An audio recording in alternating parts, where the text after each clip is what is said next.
damn, that's crazy. He got called out, bro. Like he got, I kind of like that though,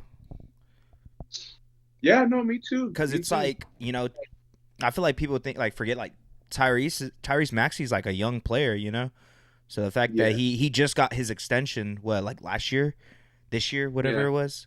So it's like the fact that yeah. he, MVP player, max contract type player, and he's like just got his big contract, and he's like talking to him like that. It kind of says more about Tyrese Maxey to me than anything.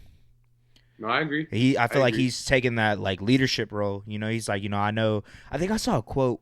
Fuck, I don't remember what it was exactly, but I saw it on Twitter. Well, Did you see it? It was like he's like, I love no, Joel, but like he just needs to like do a little bit more. It's like something within those lines. Like I don't know, remember what it was exactly, but here, let me. but I guess I mean, do you think that that's bad though? Because like, I mean, it's not to say that it's bad, like you're saying. I think it goes to show like Maxi's leadership and everything. But like, why is he telling your veteran superstar like what to do? I think that's like the scary thing is like Maxi shouldn't even need to be To doing do that, that. right? Like, yeah, like That's a he, good point. of course, yeah, like it's good to see him like take the accountability and like be a leader, of course, but like also Joel Embiid does need to get his act together because like Tyrese Maxey don't got to be telling you that. Like Right, yeah. Embiid's Or even better than he shouldn't Maxey. have to Yeah, tell you he that. didn't have to. Right. Yeah, yeah. We busy, we busy, we busy, we busy, we busy, we busy, we busy, we busy, we busy, we busy, we busy, we busy, we busy, we busy. That bitch so pretty, got a mean girl just like Lindsay. Said she fucking with me, making drives across the city. Swear this shit can get too litty. Pushing be like Diddy, you ain't B-boy, who you kidding? At the top, I see you there. In LA, I see you there. At in space, I see you there. Texas State, I see you there. I know y'all go crazy, y'all be turning up in the square. Take another pill and we can turn up just by anywhere. Hit you in and say yeah, just to see if there's a feelings there. Yeah, bro. What we going on episode 5, bro? Episode 5, brother. Yeah, bro. So yeah, I mean, I guess I'll kick it. I'll do the intro. I guess what I think Cam might have even changed. I seen it. It was like season 2. I think he might have changed it back. I think he Did did. you see Yeah, that? it was Yeah. season So I 2. don't want to get this wrong. So I'm just gonna keep it going with how it's rolling out on the Right. OP. But yeah, we're on season 2, episode 5. It's 3-man weave. You know what I'm Three saying? man. 3-man. You know how it be. Yup. Yeah. Yeah. Me and CJ were talking off camera. I mean, obviously, let me introduce myself. I'm the main host. I like to take over whenever I do the intro. Yup. So I'm the main host, ZD man. And then I got the co-host here, CJ. Yes, sir. Tapping in. But not, yeah. I was, me and CJ, we were talking off camera a little bit last time, talking about how we can incorporate Los soon. So if you guys have been missing him, we'll for sure get him on soon. Absolutely. Don't you guys worry about that. But yeah, we're coming back with episode 5, man, and like we said, we're just trying to get more consistent. Yeah. Just make sure we're able to like be on time with these drops, bro. So like the clips and everything, all of our posts are starting to line up with like what's actually going on in the NBA. So Yeah, it's perfect. Perfect. It's We're in the how it middle of the should be, week. Especially with Yeah, hoops, for sure. there's so many games pretty much every day, every other day, and if we were just to do it once a week, it's kind of a lot to talk about just in one episode. So, ZD and I, we're probably gonna do. So today's Wednesday. We're probably gonna do Monday. We shoot originally Wednesday, and then more than likely another day. So we're gonna try to bust out 3, and just try to come with y'all about kind of like the stuff that's been going on throughout whatever days that we're we're missing, and then I definitely want to come with like certain topics that we'll discuss as well. I think I kind of want to talk. Obviously, we'll get into other stuff, but later on in the pod, I want you to kind of. It'd be a little tough, but I want you to like rank the starting point guards so far this season, like a tier list essentially. Yeah, I got We don't have like I don't have it set up, but just kind of like talking like who's the S tier, who's A, who's who's been underperforming type of thing. But yeah, no man, shout out to everyone that's been listening and watching for real. We appreciate everything, all the the TikTok, you know, Yeah, the new people. people that Yeah, came they've up. been watching us off of there and reels and everything. Appreciate y'all. We're gonna try, like we said, stay consistent. It's a long season, but we're already a month in, so it's kind of For crazy. sure. Yeah, I think last episode we were talking about how like it's like a quarter of the way or Right? something. Yeah, I feel like yeah. yeah. So And I think I asked because it was when we were at 2600 still. I think I asked you and Los as well. Like when does a team show you who they really are, right? mm, And I think this mm, is around the time where we're kind of like, okay, this is probably what they're gonna be. Obviously, right. Yeah. teams might fall off, teams might get better, right? But I think this is kind of probably what we're gonna see. A lot of teams aren't healthy as well. Like we said, injuries Unfortunately, and right. Sixers. We were talking about it off camera. You know what I'm saying? Like they have a lot. Even the Thunder, bro.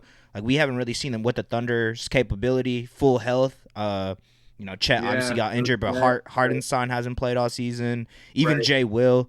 You know what I mean? Like he might not be a star player, but he definitely Right. contributes in a way that we're definitely missing. So I mean, Yeah. shit. Yeah. I'll start this off real quick, bro, because obviously Thunder played last night. We played against the Spurs. They had no Yeah. Wemby, they had no Vassell, Mm. they had no Sohan, and we I still, was watching that game up until the like third quarter, I think. Yeah. yeah, dude, But we were down by like 25 going into half, bro. So it's ridiculous. We just weren't. I mean, yes, obviously, absolutely. we just weren't really hitting shots. Which I mean, you're not gonna make all your shots every single game. But the thing that Right. always stands out to me, because we were down by a lot of our games, it's like we're either blowing out the team like 10 plus like wins, or we're like losing by a lot of points, so we're having to play catch up, right?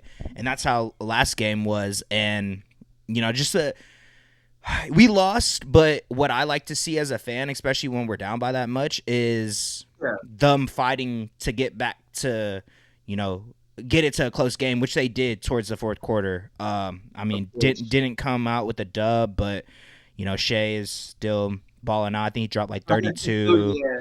which is like Yeah. Yeah. it's expected at this point, right? Of I course. mean, Of course. but Isaiah Joe was out, so you know that was definitely a shooter that we were missing. Dort has been like super like streaky. He started hitting towards the end of the game, and then obviously not taking away what Caruso has provided us on the defensive end, but offensively, bro, it's been kind of a little Yeah. disappointing. Like, eh, Pretty right. disappointing. I mean, Right. from what we saw him when he was at Chicago, he was like a 40% 3-point shooter. Now I couldn't.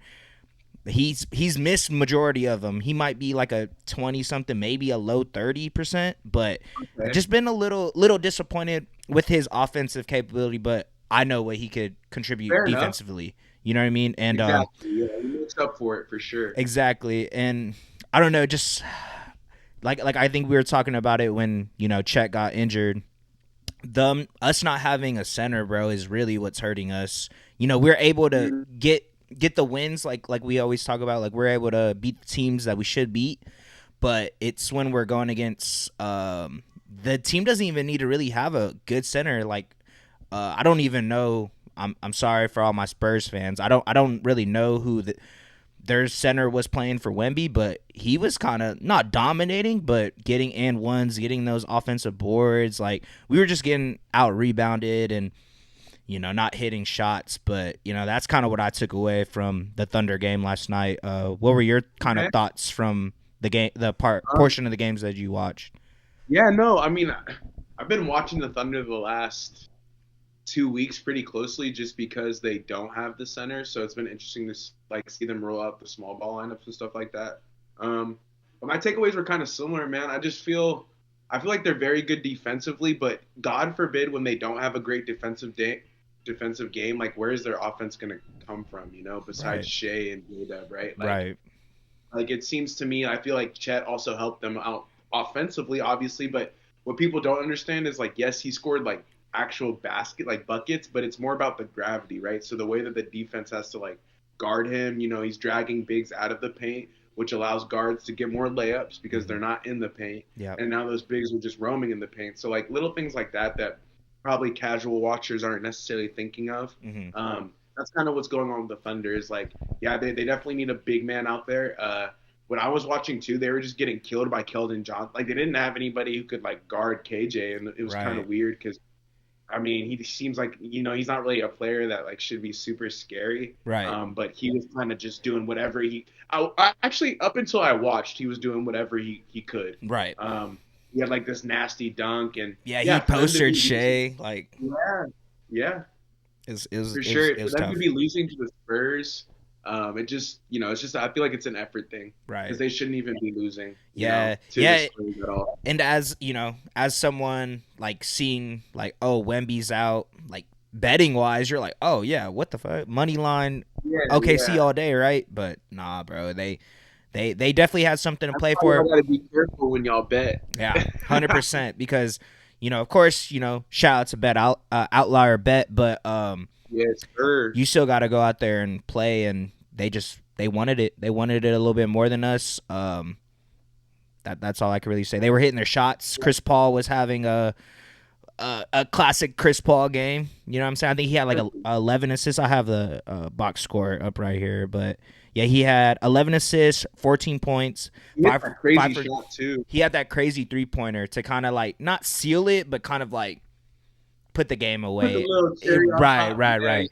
So and I love CP. You know what I'm saying? CP3. Of course. He that year that he was with us like helped us a lot. It was kind of like a transition year for us. He was a good like bridge player for like Shea, and that we weren't expected to make the playoffs that year, and we ended up making it. So yeah. I always respect CP. He just needs to get that ring. You know what I'm saying? But Of course. He's still striving. Right. But no, yeah, it's it was a disappointing, but it is a long season, and I think we're as a squad we could definitely still do something. I mean, for sure. I mean, kind of rolling into like the Lakers game versus Utah. Right. But man, what else can you say, bro? Dalton Connect is arrived, bro. Connect 4, baby.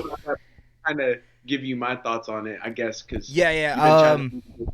Take over. Right. So I'm not gonna lie, I wasn't watching that whole game. I just happened to be on Twitter as I was editing the last pod we just shot, and I just saw everyone connect, and I'm like, no way, check, and this man had I think like 30.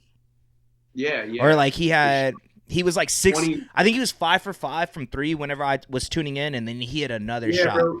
a big shot. He had like 18 points in that third quarter. So. Right, so. That was really all I saw. I wasn't watching it as closely as the Thunder game because I kind of like took a of course. But no, just I'm just impressed, bro. Shout out to JJ and even Braun. You know what I'm saying? Like the time that I like was tuned in, I could tell that they were kind of letting Connect like shine. You know what I mean? Like he had the hot hand, and they were just, hey, bro, like trying to get him open. Which I was gonna say, bro, just to allude to that point, like they're leaning into like his strengths, and I think that was something that the Lakers haven't really been doing super well with their rookies. However, like Austin Reeves was another kind of diamond in the rough player that the Lakers were able to develop. So I appreciate that. Thank God we have AR, but like. Even when you draft, Jalen Hood, Shafino, and these other guys, like we weren't really leaning into, giving them playing time. And like you're saying, shout out to JJ and like obviously the Lakers staff and their just their development team because they've given Dalton Connect a chance to be able to shine, right? They've given him opportunities to be able to like be great in his role and like what he's good at. So yeah, man, it was a dope game to watch. Obviously, we were playing Utah, so it wasn't a great opponent. That's another thing too is like. Strength of schedule does matter, but still, you want to beat those bad teams, and we were able to do that last night. And one of my key takeaways wasn't even really about like DK as much as like obviously he's going for almost 40, and that's a big deal. But it was just mainly about how they were playing like around him. So seeing like watching LeBron and AD, obviously that 2-man game is still unstoppable. Those guys, like if they're still able to put up 20, 25 points and have somebody score 40 points, like. We're not going to lose that many games, you know what I'm saying? And the Lakers have been looking great over the last few games. So yeah, I think y'all have won y'all's last 5 games, I believe.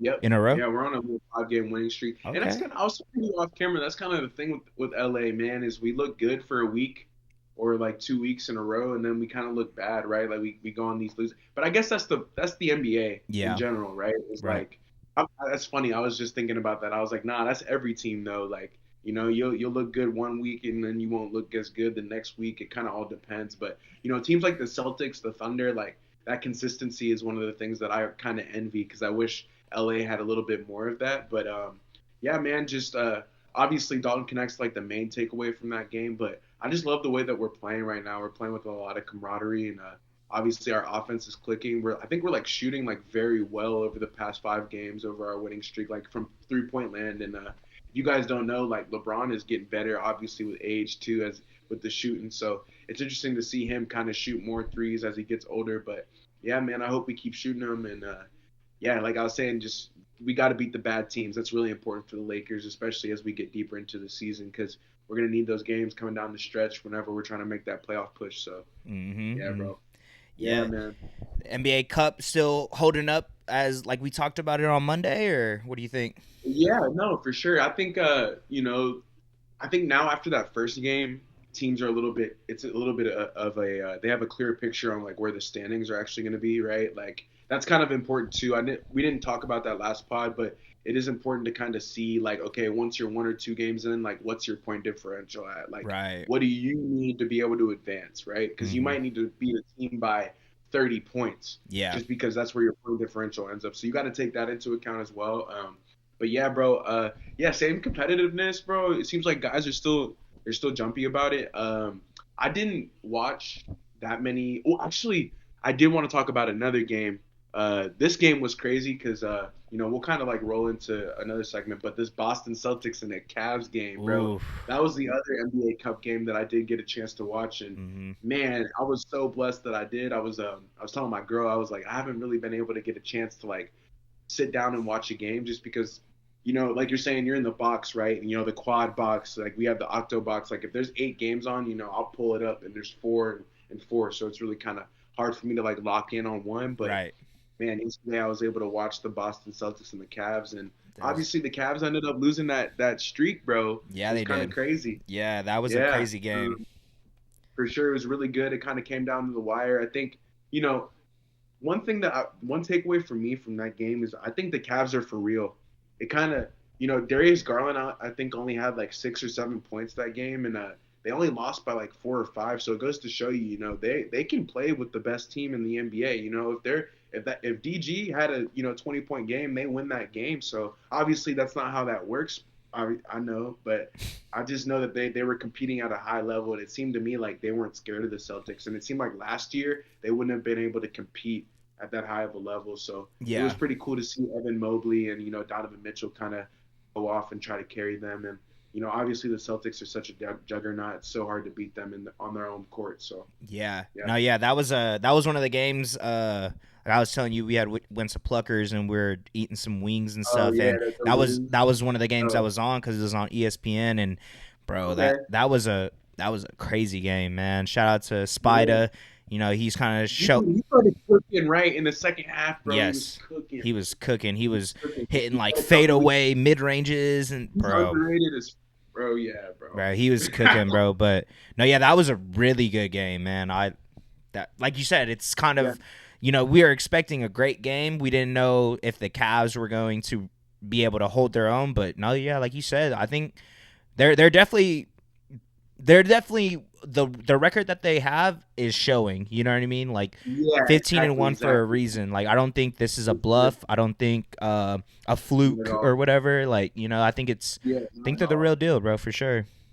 Yeah, I agree. I think again, like I was saying, like I don't know if a lot of teams kind of thought that until last night, because obviously I'm sure that they're gonna have the film on this game, right? They'll be able to kind of watch and see like, like the Cavs are kind of for real. But yeah, like you're saying, they just have so many guys that can give. They even like Craig Porter Jr., Niang, like all these random guys that Right. can give you 15 points, with like 5, 6 threes in a game. So you just never know with the Cavs, bro. So it's going to be interesting to see how their season kind of plays out, and hopefully they can, I think I saw a stat too, CJ. It said all the teams that started, I think it was more than 15-0, like you were talking about, they all either made the conference finals or the finals. Right. Yeah.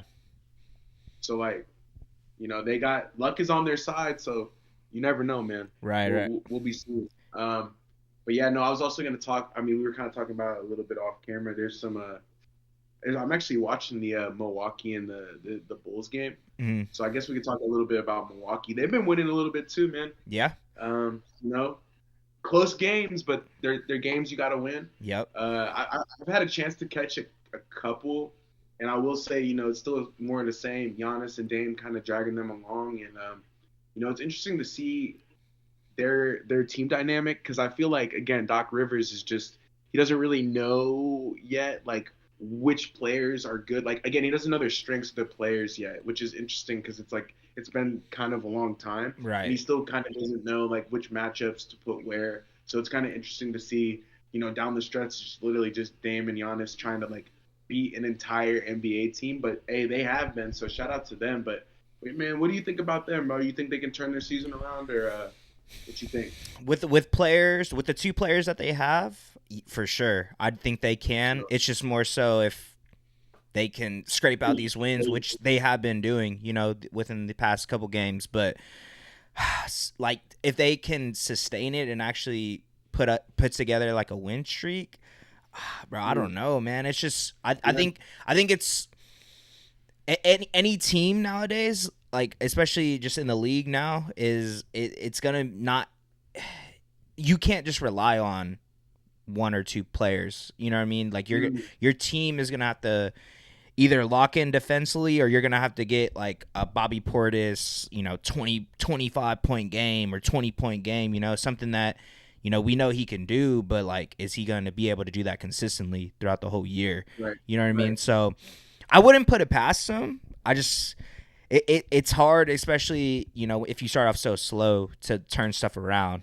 But not saying they can't, but I mean, I still think they'll probably make the play-in at least or the playoffs most likely. Right. You never know if Dame and Giannis are healthy, what can happen. I think Dame's kind of in that same boat as CP3, right? Like definitely a Hall of Famer, but just no ring. Right. And right. obviously Giannis has the accolades already, so he's kind of in an interesting boat as well. Like he kind of already has that Finals MVP with the win, Yeah. to obviously get the championship. So he's kind of in a different boat. But I will say that they do look a lot better, man. And just Brook Lopez, I think, is the X factor on that team. Like we don't really talk about him too much, but he's been having a lot better of a year so far. He's been shooting the three a lot better. So I feel like if he can turn it around, I feel like their team is gonna start winning some games. So it'll be interesting. But yeah, no, I wanted to also go out west, bro, and talk about the Rockets, man. See what you think about them too, because they've been hooping as well. We haven't really talked about them too much. Yeah, we haven't actually. Yeah, shout out to Tari Eason and Amen Thompson. Yeah, Amen. Yeah, coming off the bench. I mean, they're probably. I was about to say those two. They're bro. If you guys get a chance to watch those two guys play, they're just relentless on defense, bro. They don't mess around. Like Nope. like CJ was about to get into. Those two guys, I think those are like their best. Not named Alperen Şengün. Those are the best players on the Rockets. Right.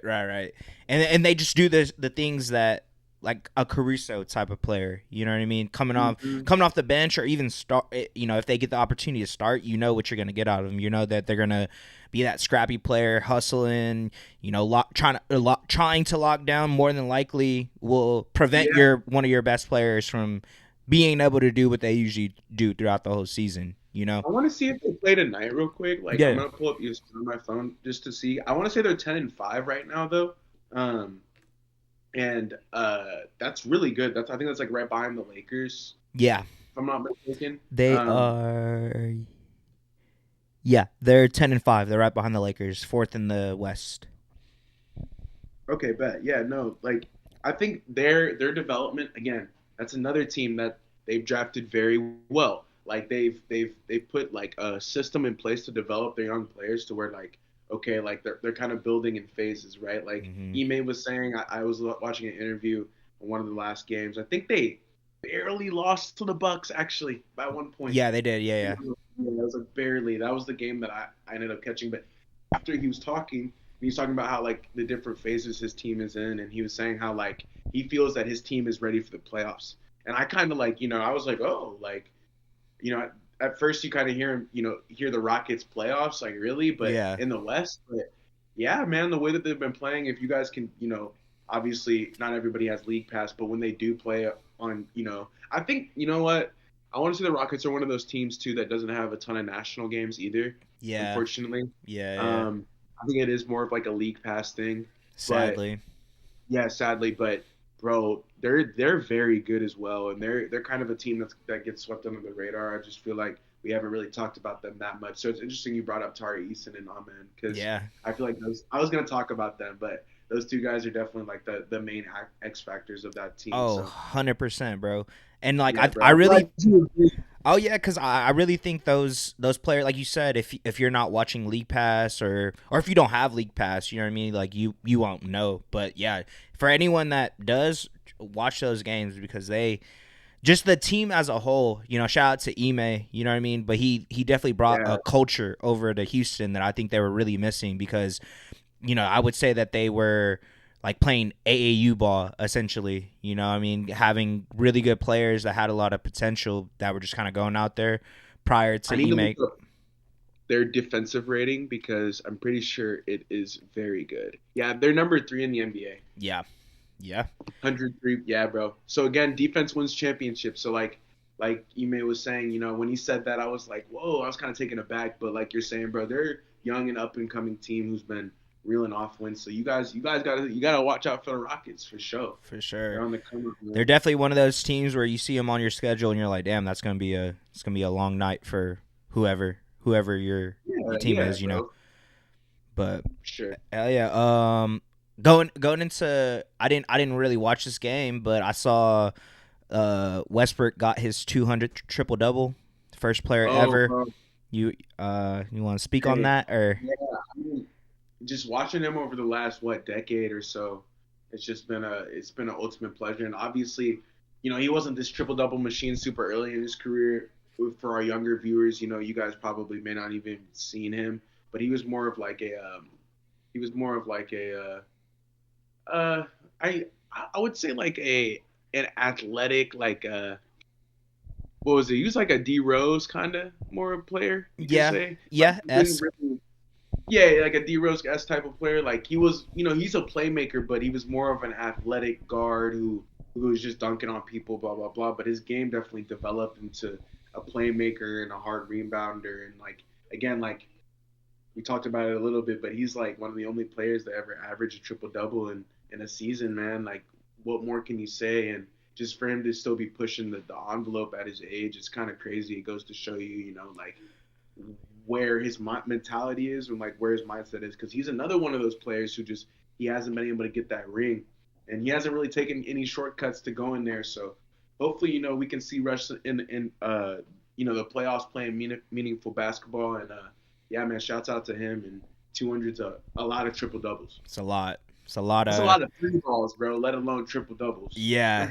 yeah. It's crazy, bro. And of course, that's Brody. That's my boy. So Brody, I the Brody. bro. Hey, why not, bro? Why Yeah, not? You why know, not? Yeah, it's just the super. Brody. It's just crazy for me, as a lifelong Thunder fan. It's cool seeing Harden move up to second all time in 3-pointers made. We talked about it Monday, and now Russ is number one in.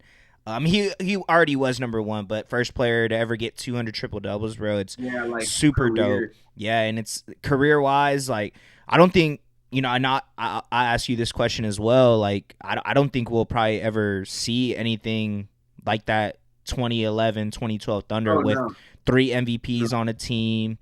no, Solidifying their careers as NBA greats. I don't think, not not to at my all. knowledge, unless there's something brewing always in the league, so we'll never truly know. But I don't think we'll probably ever see anything like that again.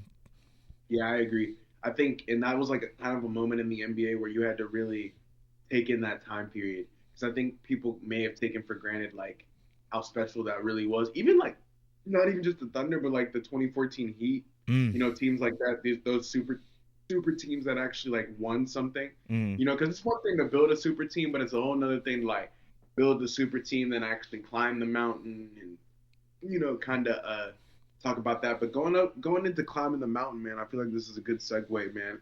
The Timberwolves, they kind of been sputtering, bro. What you think about that? Because we've talked about how Ant got to climb the mountain, and He just I don't think it's Ant's fault. Obviously they're still working through some of the process and the outcome of like having a new teammate, obviously, in Julius Randle and Dante DiVincenzo, and trying to figure out how to incorporate those guys into the system. But that's a team that needs to climb the mountain for sure. And I feel like their championship window is, again, it's not massive, right? Like Rudy Gobert is an aging superstar. Mike Conley's aging. Like the only person on their team, the only two people on their team, or three people you could say really, is Nas Reed, Jaden McDaniels, and obviously Ant. Like those are those three guys that you're trying to build around right now. But what do you think about that, bro? Because I thought that's kind of interesting seeing them, in the standing. I don't know where they're at, bro, but I want to say they're like ninth too. Like they're seventh, 8-6. Yeah. And it's Okay. and it's it's tough because obviously trading away Cat was probably is a huge switch up for their organization, but with a player like Ant, it's like, okay, well, at least we have this guy. And I think like you said, it's just kind of them figuring out each other out. That was really the only big man that Ant has played with, and little different from obviously a Julius Randle, but I don't know. I think I'm not like worried. I think they could flip it around this season. So like I said, it's a long season, and with a player like Ant, it's hard to go against him. It's just kind of like what's like their identity. I feel like they held their hat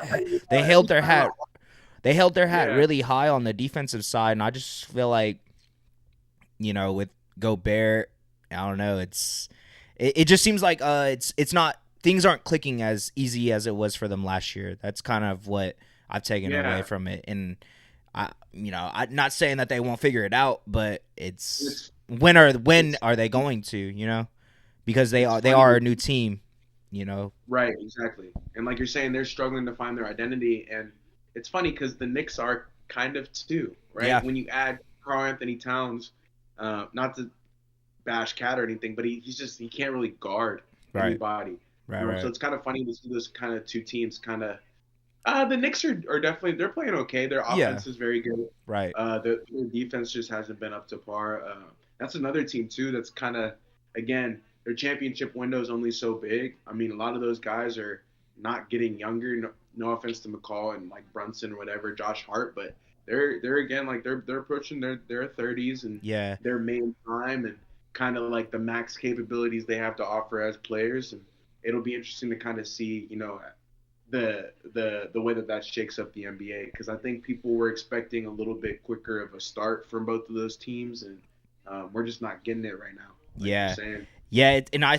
It's kind of crazy, right? Like you were saying, going back to the 2014 Heat, their aspirations were championship, you know what I mean, and how easy they were, not easy, but you know what I mean, like they were able to figure things out a little quicker. Not every team can do that, obviously, and I think going into the season, that's probably what a lot of Timberwolves fans and Knicks fans were thinking, like, oh, we're just gonna take this player out, plug him in, and it should be just better than last year, and it's not it's not as simple as that, hit the ground running, exactly, right? That's not how that happens. So, but I think they could definitely turn it around. I just think a lot of those wins that they got last year, they'll figure it out. I'm not too worried about it. Ant's a superstar in this league, and I think this league is like driven by superstars. But at the end of the day, your team has to be good. To not put to make it more complicated than what it really needs to be. For sure. And they just need to figure it out. But I think they will. They have a good coach, and with a star player like Ant, and even Julius Randle, he hit that game-winning 3. That was super dope to see as well. Like they haven't been bad.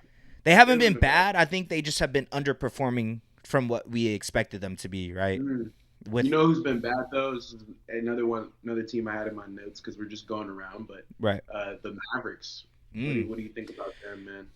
I just they did beat the Thunder the other night, right? Right. We talked about that. But I just underperforming. That's how I'm looking at them as well.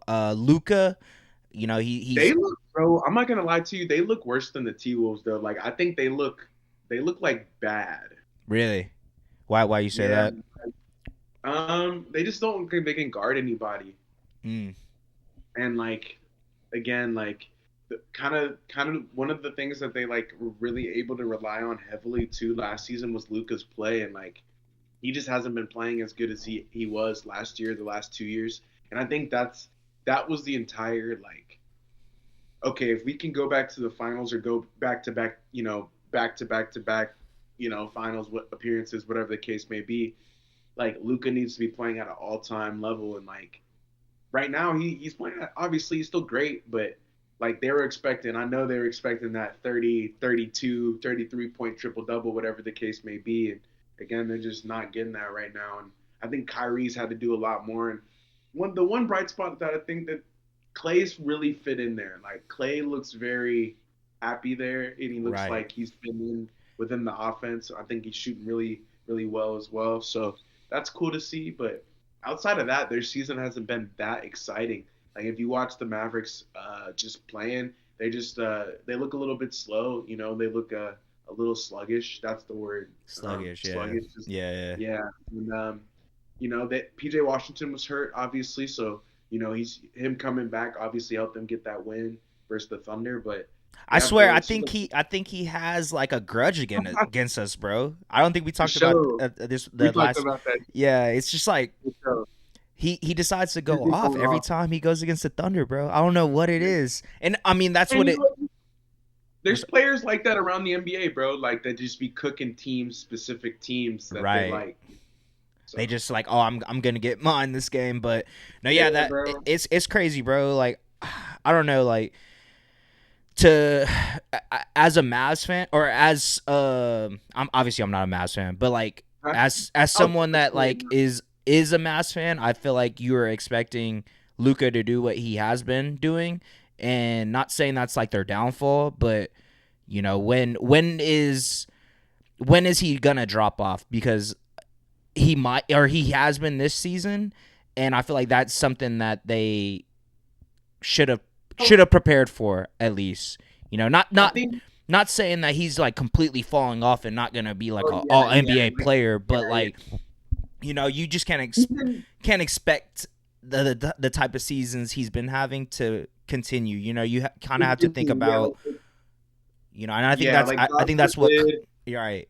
He gets God forbid injured, he can't average 35 like you're saying, or right? he averages 2 buckets less than 30, which is Right. still 26, 27 points. But to your point, like that's not those 3 or 4 points that they need. Like those games kind of matter, especially you know what? That's what I was gonna bring up, bro. That I had in my notes too, because I've kind of been writing about it pretty much like all day. Right, right. But I think they're one of the worst clutch teams in the league too. Yes, they were. I think So last time I so checked, they were like 1-6 in clutch yeah, games. yeah, bro. And so when Luca, like you're saying, when he's not getting you 32 points, those 4 points, 6 points, like that adds up at the end of the game, especially. Yeah. So it's interesting to see. I had that written down in my notes too. Like they're one of the worst clutch teams, I think, in Do the you, NBA. do you think they turn it around? Yeah, like you're saying, I think the continuity that they have with Jason Kidd is like awesome. I think the Mavericks, Mark Cuban is always doing a really good job with that team. Like, and even though he kind of stole that regime is still there. Like all the people that he hired and brought in, like the even though he sold his stake in the team, like all those people are still remain on the team, obviously. So that little regime that he had, Jason Kidd, and then obviously just like people don't even know like God Sham God's on there, like helping people out with development coach as well. So they have a good little thing going over there. So I think they'll figure it out. Obviously, we definitely see some more finals appearances in Luca's career trajectory. Like he hasn't even reached his like prime age yet, which is crazy to say, but Crazy. for the time being, I would argue that they need to kind of be hitting the button as well. Obviously, other than that win versus the Thunder, like they needed that win, bro. They needed that. They I'm really not gonna did. lie to you, because they lost to the Jazz. I want to say like they had a couple cupcake losses where it was like bro, if they don't beat the Thunder, like they're not gonna be doing too hot in the West. So that was Yeah, another team I wanted to talk about for for sure. sure. Yeah, because I mean, expectations, right? Finals appearance last year, you're probably expecting the same thing. Mm. Realistically, Now the question, bro, I had for you is like, do you think expectations can sometimes hurt a team in terms of like what their actual so for example like the Bucks they have championship aspirations, right? But if me and you are being honest, like looking at the team on paper and what their like actual stats are, like they're probably not going to win a championship. So do you think like not to say that having expectations is bad, but like do you think that can kind of hurt the trajectory of a team sometimes where when you're not really thinking that people may not realize that that can impact morale or whatever the case may be. yeah, 100%, bro. I mean, kind of, going back to expectations for the Thunder this year. I mean, people Mm. were, oh, finals team. This is a favorite to win the chip. This and that. It's, at the end of the day, it's you still got to go out there and get these dubs. And of course, we're not expecting players to get injured and whatnot, but Right. it does put pressure on. I think more so, not even the star players. You know what I mean? Because we know what J Dub, we know what they can do. It's putting pressure on your role players that. Mm. Of course, like you're not saying people shy away from, or no, there's some people that do, but like, going into the season, it's like I'm gonna try my best and go out here and get these wins, but it's not that easy, But Yeah. I think it definitely does. It hurts a team, especially like the Bucks, when you have two of the best players in the league on your team. That is what you're expecting, and the fact that Right. they've been underperforming, it's like, all right, is this a realistic plan now? Like, yeah, y'all can make the Yeah. playoffs, but are you gonna really win a chip? You know what I To mean? add to that, I think that's what makes those like okay, or like the Hornets, the Raptors, the teams like that look more interesting, right? Because I feel like they're playing on a more realistic expectation level Mm-hmm. from like where their play actually like resonates. Instead of expecting like you're saying an NBA championship, even the Lakers, even to talk about my team a little bit, right? Like we have championship aspirations every single year, and Right. that sometimes that's just not realistic. And I think I agree with CJ. Like I think that can impact. It's funny I had that in my notes too. Like that can expectations just hurt. You know what you're actually trying to accomplish within the season and your longevity. Like people don't think about.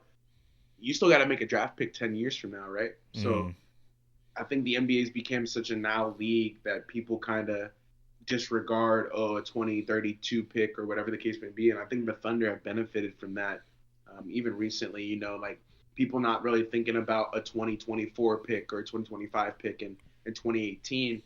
Well, that can kind of go to hurt you, especially later down the line. So that's a good answer from you, bro. I was interested to see your take on that. And I'm assuming like a lot of GMs around the NBA would agree with you. Like if you were like, yeah, like do you think kind of the expectations can, especially as you get deeper into the season, do you think that can kind of hurt your team sometimes? Because in reality, reality is reality, right? Like the world is kind of a heinous place. It's not always like pretty. Right. So some of these teams that are, oh, well, we're trying to win the finals or whatever the case may be, like that just doesn't end up happening, and then you kind of set yourself up for disappointment. Right. Because, like, So going into the year, it's like, oh, championship. But if you halfway through the season, it's like, right, what, like, all good right, luck. well, yeah, like, Okay. let's try to, like, develop our young players. Let's focus on, doing this, doing that. It kind of gets to the point where it's like, damn, like, was this I think Giannis when they lost in the first round against the Heat a couple of years ago, it's like, Yeah. was this a disappointment? And he's like, he just didn't like that question because it's like, I mean, Oh my gosh, I forgot about that. Yeah, he got really he got no, like what, no. right, like of What course, was the like, question? right, Yeah, because yeah, like you want to win a chip, but like realistically it's like the cards that you were dealt, it's just not how it went, and I right. think that's something that a lot of people, it's hard for them to like grasp that, you know what I mean? Last, yeah, Yeah, it's bro. like realistically there could only be one team that wins, and Yeah, yeah, if your team wasn't healthy or whatever, it's that's what it boils down to in this league. You know what I'm saying? Yeah, It's a lot of luck, and it's also a lot of just preparation as well. yeah, So, no, yeah. yeah, Yeah, yeah. The I preparation, the and I was, preparation, just the it's like you're saying, it's a make or miss league too. Like you said, the luck part of it, just the injuries, and then like it's a make or miss league, bro. So if you're not hitting shots, I think that's like I said, that's what makes the Pistons and all these like younger teams so interesting because they know what they're playing for. They're right, not playing for like an NBA championship per se, even though that is the goal every season, right? Of course, you're an NBA team, but they also understand like we need to draft, we need to play a certain way. Like JB Bickerstaff, even talking about the Pistons for a second, like they look good too. They've completely changed their system. Cade Cunningham looks amazing, and mm-hmm. they've always had good players. Like they just haven't had. Unfortunately, Monty just didn't really. I think he was, bag chasing. And shout out to him, Coach of the Year. Like he's an amazing coach. I just think he was kind of tired of, coming in there every day and trying to win a championship. It just wasn't getting it done. So they had to bring somebody new in, and I think that's really helped their team. But yeah, they're another example of like how playing with realistic expectations can benefit your team, right? Right. So Yeah, that's a topic. even the Rockets, like of Yeah, course for sure. they're I mean, realistically they're not going to win a chip, right? But they're in that Yeah. they're in like the not I wouldn't say rebuilding because they have a good team. Now it's more so just like Mhm. figuring out their identity, which they're already on track for that, and just kind of maybe getting some pieces here, making Yeah. a trade or you know what I mean? Yeah, I don't know if you do this sometimes too. Like whenever I write in my notes, like I be trying to show love to the teams we're like not always talking about. So it's dope to be talking about the Rockets and shit like that. Because I know we have people that like they're really fans of Blazers, for example, or they whatever. Like it doesn't matter what NBA team you're going for. Right. We're gonna talk about the Lakers and the Thunder, but just the goals to just go around and talk about everybody. So it's dope. Like we've been talking about some of these teams we don't always get to talk about. Right, So yeah, and I think that's what these episodes will help us out with as well. right, Middle of the yeah, week or even the one at the end, the weekend or whatever it may be. It's like yeah, we're able exactly. to kind of talk about some teams that we usually aren't able to, or not able to, but Yeah, just don't get to. yeah, bro. Because it's cool because we talked about this on a recent pod too, and we can kind of get into I'm sure the segment that you have, but the parity in the NBA is probably at an all time high right now, just in terms of like game to game basis. Any team can win. Uh, the other game, there was a game the other day that the Celtics had versus the Raptors, bro. And I know you saw I was posting it on social media, but bro, the Raptors took them to the brink, bro. We're talking, overtime. Jakob Poeltl put up like almost 40 points. We got RJ Barrett with a triple double. Like that was a Yeah. great game. That was another great game that I was able to watch. So there's just so much parity in the NBA right now. Any team can beat any team, and I think that's what's been making it fun this year, especially Oh, this year. yeah, dude, it's been great, man. There's been so many good hoops throughout. Like I said, like any day, you know what I'm saying? Like you Yeah, could bro. It doesn't come matter. home on a random Thursday and it's like, oh shit, who's playing? Bet I'm Yeah, gonna watch so this. And I think that yeah, that is what I had like. I was trolling a little bit whenever I think it was on Monday. I think you had pulled up on us. Shout out to shout out to everyone that pulled up, but shout out to you for pulling for up sure, specifically for because I was like, man, this man Zach needs some reinforcements of a Texas fan, and that's the thing with football. It's just by week. Like Sunday, Yeah, Monday, bro. Thursday. It's It's not not as as like frequent, and I think that's the thing that I love about basketball. It's like damn, like I was saying, you could come home doing whatever you're doing, gym, work, come home, and there's a game on. You know what I mean? And that's the beauty, there's always some, always. And it helps that we kind of went through those periods of like we knew it was gonna be the Warriors and Cavs when Braun was there, and the Dubs were doing their thing, but now it's like we don't know who realistically. Like these teams they'll do good throughout the whole season, but are they gonna make it to the chip? You know what I'm saying? So yeah, bro. so like you said, so much parity, bro. We went through that phase of hoops where it's like, oh, we know it's gonna be Braun versus Steph. Warriors pass, Yeah. yeah. And now it's like shit, it's a toss up, bro. Shit. They might And bro, to talk about that though, like there is like it was cool though, like thinking back on those moments though, it's cool when you do kind of know like it's gonna be the Warriors and the Cavs, like we're gonna watch another battle. But I think there's just I would rather right now, like you're saying, I think I enjoy this a little bit more because obviously we've been watching basketball for so many years, and just not knowing who's gonna win the NBA championship is really nice. Yeah, 100%, bro. So I guess going into kind of what I alluded to earlier in the pod. I wanted to see what a month in where you would rank these like these starting point guards on a tier list. I'm assuming I already. I may not even need to like see it, bro. Right. Like, I know these. Yeah, I know these cats from like name. So I mean, I feel like obviously, we'll leave the heavy hitters for the top, but so I'm on Hoops Hype right now, and they ranked the point guards. So I'm just gonna kind of go bottom to top. It's who they have as their starting point guards. Obviously, they might be injured or whatever it may be, but kind of just seeing where you would rank them. So let's do Andrew. Well, how many you got total? So there's 30. I don't know if you want to. I don't know if you want to do all 30. That's up to you. We could do all 30. I was gonna say probably 3 tiers, right? Right. So I was thinking like 5?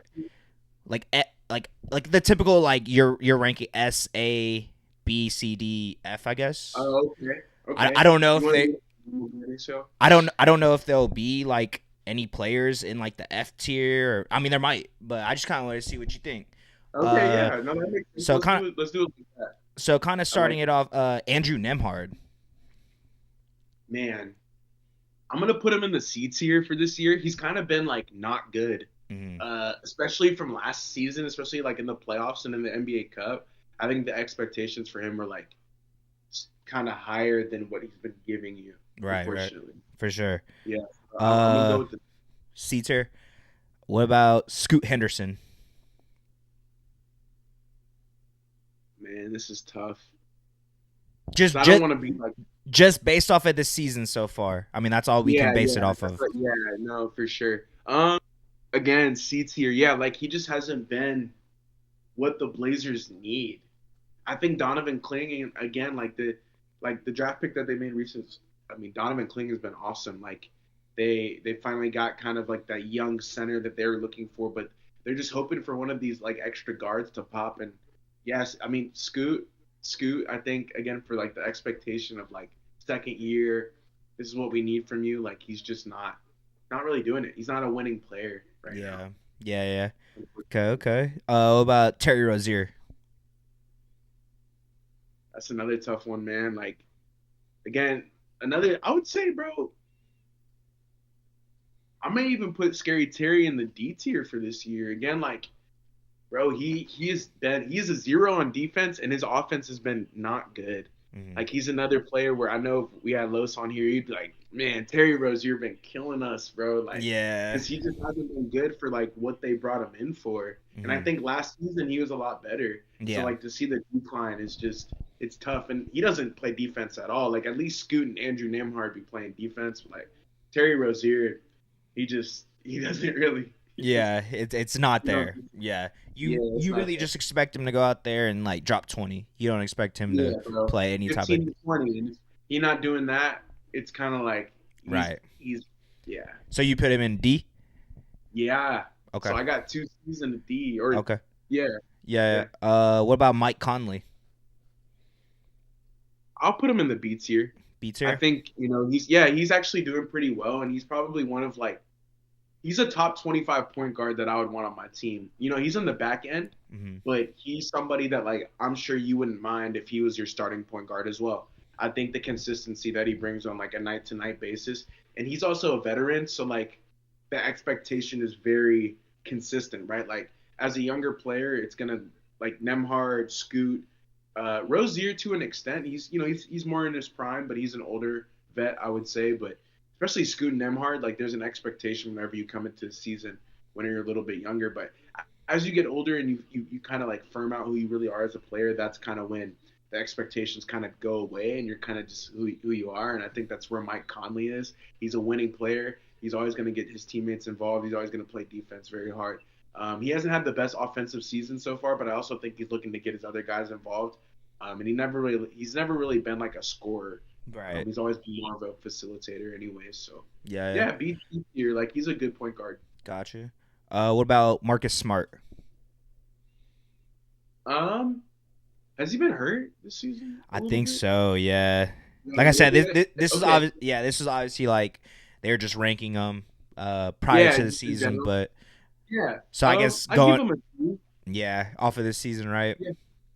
Yeah, just off the season, I think again, he's another when he's out there, he's a winning player, but he hasn't been out there a ton. But when I do see him, again, he's always contributing on defense. I think he's also kind of in the realm when I was just talking about Mike Conley. Like we know what we can expect from Marcus Smart, Right. and we're not expecting 20 points from him. We're Yeah. expecting a couple steals, rebound, 8 to 10 points, and if he's giving you that, like there's nothing wrong with that. But I think outside of being healthy, and obviously kind of the Grizzlies in terms of like they haven't really had a ton of continuity with Jaw and Desmond Bain and all these guys being out all the time. And I Mm-hmm. think just once they get that, they'll be a lot better of an engine. Got you. But Got you. yeah, I'll give him C tier. C tier. Yeah. What about Jalen Suggs? This season, I would have to give him an A. I think Jalen Suggs has been one of the better guards that we have in the NBA. All defensive player last year. People may have forgot, but he made an All NBA or All Defensive team. Yeah, he definitely And did. he's improved his offense now. So the gripe about Jalen Suggs is he wasn't really contributing on the offensive end as much as they would like him to. And now that Paul has been hurt, he's been able to get a better chance. He hasn't shot as well as he was at the beginning of the season, so it does kind of hurt him a little bit. But man, Jalen Suggs has been an A player this year. I have him on my fantasy team, and he's been awesome. Yeah. Hell yeah. Yeah, bro, Yeah. he's been awesome. He's the first A player that I like. The contract extension that he got, I think it was like 159 million. Yeah. Well deserved, and a cheap contract Yep. for his value. Yep. What about Emmanuel Quickly? Just another guy that hasn't played a ton this year. I think he was out there for the first game, and we haven't seen him since. Mm-hmm. I think he played 1 or 2 games, and he's just been hurt. Mm-hmm. Him and Scotty Barnes. I put him in the C tier again. He's another guy where you're looking at Emmanuel Quickly in the next 5 years because we know what he's kind of developed into, and once he got traded to the Raptors, it was all go from there. It was all jump. Like, he's gonna get 15, 20 shots a game. I just think once again he gets more continuity, he'll be a little bit better. But yeah, he has some deficiencies on defense too that make him that don't make him a B tier player, unfortunately. So if his offense isn't really going, he's kind of it's tough to put him out there. But other than his health, like I think he's a solid player, and he definitely can be like last season. I would say he would be in the B tier or A tier. Yeah, I agree. What about you'll like this one, D'Lo? Bro, I would have to give him a B this season. Honestly, a couple weeks ago, I'd have to put him in the C tier, but his defense has been awesome these last couple weeks. He's really answered the bell. He hasn't complained at all going to the bench, and I think that's something that JJ really wanted to see.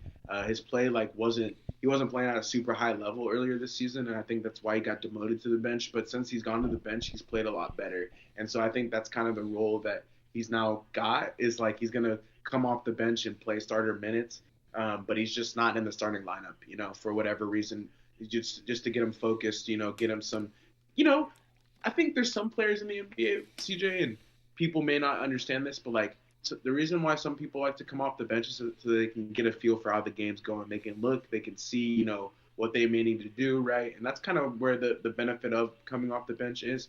With D'Lo, he would always get in the game and like he wouldn't really know what was needed for that specific game. And I think seeing him get the reps and like kind of understand the mental part of it's really helped his game. But I would have to put him in the B tier so far, bro. His offense hasn't been great, but he's played a lot better defense than he ever has, honestly. I think the best in his career. Yeah, honestly. Yeah, 100%. Next one, Josh Giddey. B tier again. Like he's been pretty good this season too. Like the Bulls, they're another team 6-9. Like right now, currently playing the Bucks. Like their expectations are not a championship, and they know what they're playing for. And I think they're another team who's like they can beat any so-called great team on any given night, and he's contributing to that. I think he looks like he's playing a lot more free. again, not to say that being in OKC was an issue for him, but I just think the controversy surrounding him off the court, and we're not going to talk about that obviously, but Right. just that stuff really impacts like the stuff on the court. But now I feel like that cloud is kind of past him. The rain has kind of gone away, and he's able to just kind of go out there and hoop. And from the games that I have watched, he's been contributing at a pretty high level. Nothing crazy, not 20 and 10 and 8 or anything like people may have been expecting, but to expect that from Josh Giddey, I think was a little short-sighted, right? Like he was never going to be that, but he was always going to be, 14, 5 and 6. Right. And that's a winning NBA player. Right. That's what he's been. So, yeah. You put him in a C? B. Oh, B. Got you. Yeah. What about Fred VanVleet? That's another B tier guard that, his shooting numbers aren't anything to write home about. I think they've kind of declined as he's aged, but he's another player that we kind of know what we're getting from Fred VanVleet. He's going to lead your team. He's going to talk on defense. He's going to do all the little things. He's going to get players involved. I would have to put him in the B tier just because, again, like his offensive deficiencies, and then obviously he is a defensive liability at times just due to his size and kind of at the guard position, 6'5", 6'6" point guards now. So yeah, if LaMelo Ball coming down the court, he is going to shoot it over Fred VanVleet. But he's just a winner, man. He's another guy who's I think he's a top 30 point guard, top 25 point guard in the NBA. So yeah, I'd have to B tier. Okay. Solid. This is another one we haven't really been able to see what he can contribute to the team, but I'll say it I'll see what you think anyways about DeJounte Murray. Man, yeah, the injury to him sucks, bro. I would just like a no tier, honestly. Yeah, can't.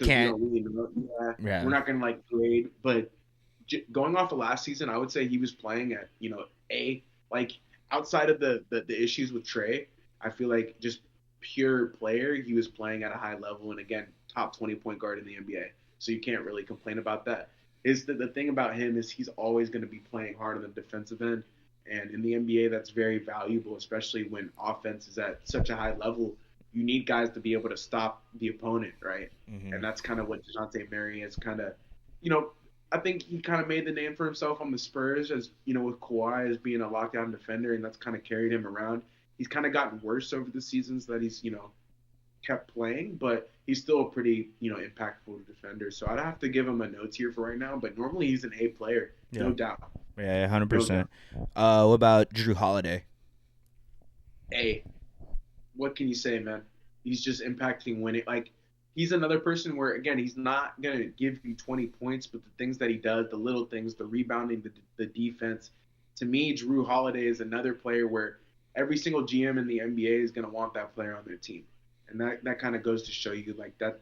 I think that's a perfect way to explain Drew Holiday, actually, is, like, that's what makes him an A player is, like, the things that he does to impact winning is at such a high level. And he's in his again, you could say he's an aging veteran, but I think he's only like coming at the end of it. He's right at the tail end of his prime.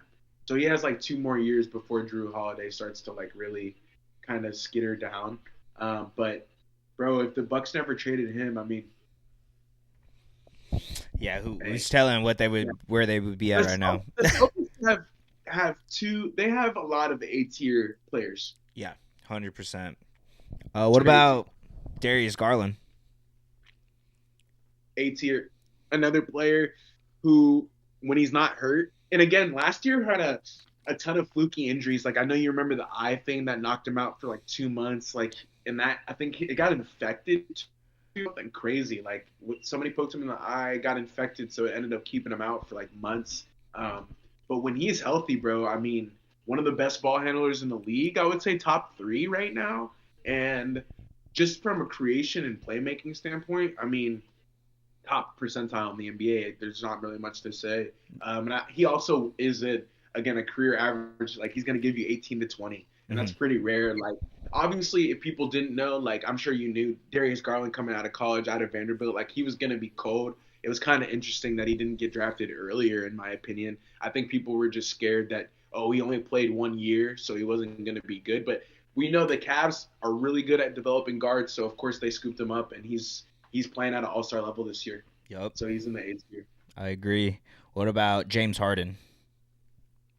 Again, bro, uh, last season, maybe I wouldn't have put him here, but this season, like James Harden is another ultimate creation hub. He is the system, you know. But ultimately, the Clippers are good with him at the helm. I think it's kind of no offense to Kawhi or Paul George, but I don't think the Clippers even need those guys. And it's kind of crazy to say that, but I genuinely believe that like even if Kawhi never comes back, I feel like the value that they have from James Harden and Normal Powell is enough to compete in the West. And as long as Zubac is playing, and Trey Mann and guys like that are playing at a high level, then what need do you have for an aging Kawhi Leonard? And obviously they already got rid of Paul George.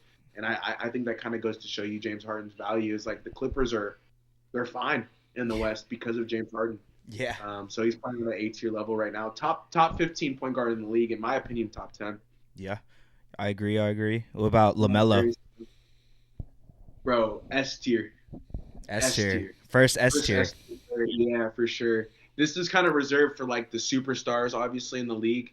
You're not going to hear a lot of S tier, and I'm sure you would know. Like if I gave you LaMelo Ball, you're probably going to rank him as an S tier player as well. Yeah. Just the gravity that he commands on a night to night basis, and him being at the top of every team scouting report, and him still giving you 30, it kind of goes to show you, bro. Like this dude is he's just different. Like I mean, 6'8", 6'7" on a bad day, right? Just the offensive creation. People like to harp on his defense, but I think he's even been a bit better of a defender this year outside of the fouls that he's committed. I think he's already fouled out twice this year, which is insane. That is insane. Guard. Yeah. Like, he should not have 6. No, but other than that, yeah. Other than that, S tier player again. The 3-point attempts, the scoring, the assists, and the rebounds. It's too valuable. Mm-hmm. He's a top 5 point guard in the NBA right now. Yep, I agree. What about Cade? Ooh, he's coming up on becoming an S tier player, but he's in the A tier for me. He sits pretty. And again, man, his development's been pretty cool to see. I think people were worried about him as well, but how can you be? I mean, this kid he's been in the limelight since he was in high school. He was always going to be a good NBA player. I think it was just kind of a time thing with Cade. And I think this is the first year that he seems to me like the game is slowed down for him. I think the last couple of years he was kind of sped up. He didn't really know where to go with the ball. But now he's Cade Cunningham. He's going to give you 20 and 10. I think he's top 10 in assists right now in the NBA as well. So he's another, again, high-value playmaker who he's not the best on defense, but the value that he's giving you on offense is just too much right now. But the thing that's keeping him from being an S-tier player is just I think I don't know. At times he seems like disengaged. He doesn't really always seem like he wants to take over the game. And I think that's kind of what the Pistons are missing right now from him is just that, sometimes you need to score 50. Like it's not let's get Jalen Duren involved or all these other players involved. Like he kind of needs to be more of the focal point. But I think that's what's holding him back from being an S tier. But he's close. Got you. Jamal Murray. He's been hurt this season. I would have to give him a B tier. Recently, he's been playing in the A tier. I don't know if you've seen since Jokic has been out with personal reasons. Unfortunately, I don't know what's been going on with him. We hadn't really talked about him much, but he's been dealing with something. Hopefully, he comes back. And I don't know if there's a stat, but Jokic the on-off numbers with him are just horrible. Like the Nuggets are a horrible team without him on the court, but. To my point, I think Jamal's been hurt this season, so we haven't been able to really get a full, view on what he's going to look like. But the last couple games, he's been playing at an all-star level, and I think if Jamal Murray continues to play this way, he could potentially be an all-star. Like, I was seeing 25 and 8, 20 and 10, and I was like, okay, Jamal Murray's hooping. I think he kind of heard the chatter, bro, of, like, people like, he's not really doing too hot, but – yeah, I would have to put him in the A tier as well. He's another great player who, again, there's not many people that I'd rather have at my point guard. Gotcha. What about Trae Young? S tier. Bro, I mean, what else? I mean, you guys don't know, I think last season, again, kind of got swept under the rug because the Hawks weren't good, but he had that stretch of games where he was, the Big O stuff, like 30 and 10 every night. He's another player where his offensive, again, he cannot guard a traffic cone, but his offensive Facts. his offensive value is just so unbelievably high. And the Trey is probably the best. How do I put this? Like logo shooter, just the way that he drags the defense out all the way to the half court line. It's just, aside from Steph, it's just it's second to none. So I think that the value that he has on offense is just, it just puts him in the S tier. And he's been doing it for 5, 6, 7 years. He's gonna be a Hall of Famer, man. And I think people just forget about that. But the Luka, like that trade is really interesting. Obviously, Luka's better than Trey, but to get a Hall of Famer still, in both trades, it's kind of interesting to see how that their career arcs have played out. Yeah. De'Aaron Fox. S tier, dude. That's crazy, man. So you got a couple S tiers, but that's another player, bro. I don't know if you guys had seen. Not talking to CJ, but our audience recently put up 60 and 49, I think, in a back-to-back. Bro, like nobody's doing that. I think he's somebody who's kind of got swept under the rug as well, but he's made all NBA teams. He's always been a consistent player. He's just finally getting the opportunity, I believe, again, with DeMar DeRozan kind of getting used to Sacramento and actually being accustomed to the team. He's now finally getting able to like get his shots back. I think earlier in the season he was kind of letting him get his feet under him, but now that DeMar is kind of accustomed to how they do things over in Sacramento, I feel like De'Aaron Fox has just really stepped up his game. So yeah, bro, he's a superstar to me. Got to put him in the S tier. Gotcha. What about Dame? Bro, another S tier player. I mean, now we're starting to get into. We're not. Yeah, I was say we're starting to get to the heavy hitters now. Yeah. This is another S tier player. If you guys don't know, he's been doing it for over a decade now. I want to say he's close to averaging 30 this season.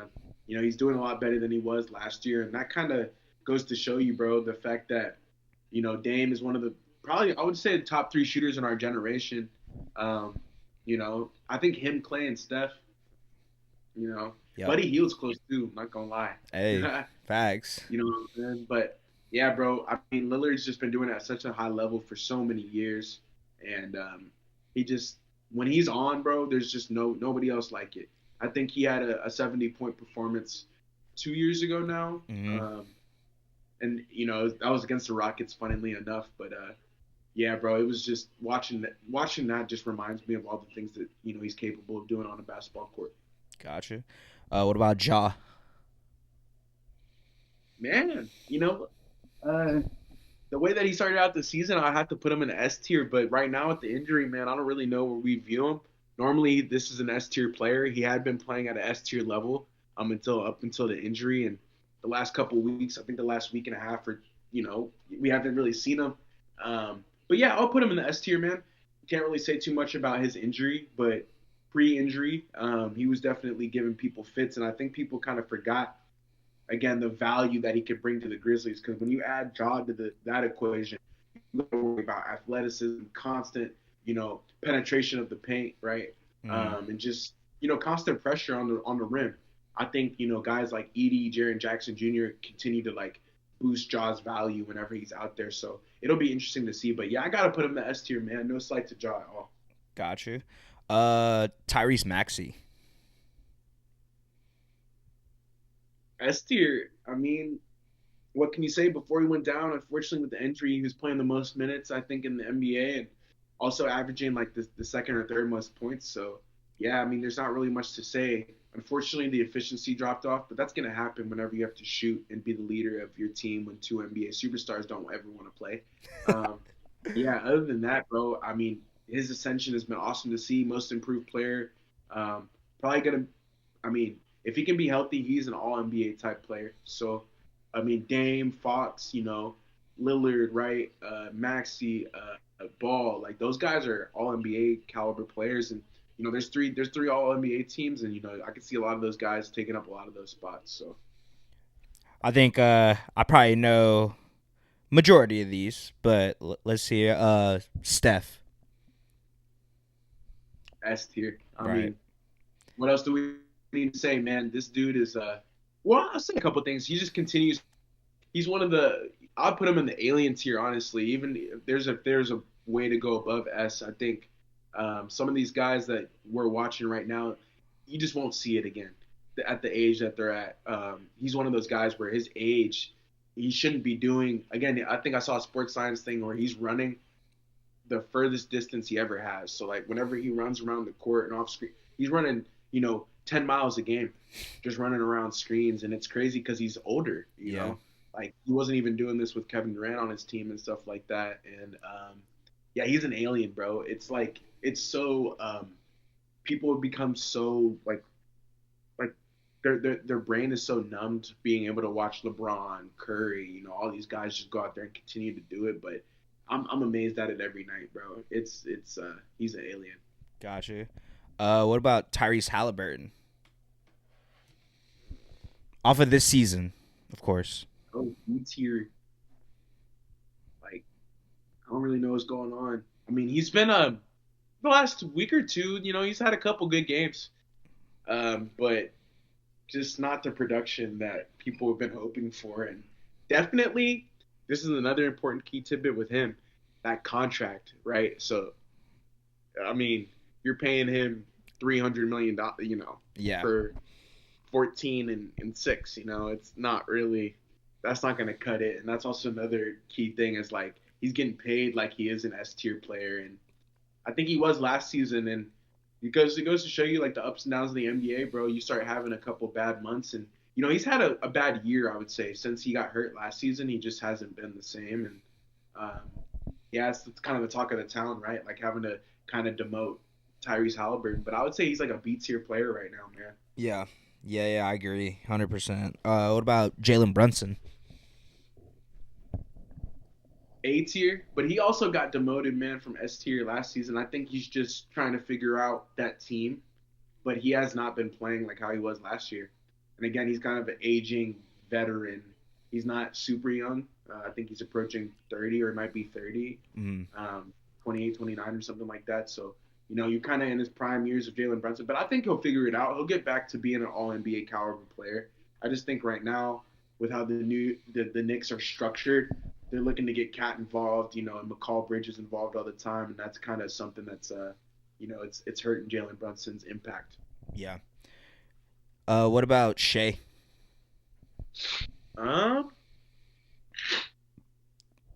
Definitely S tier. I was actually contemplating, he's close to being in an alien tier.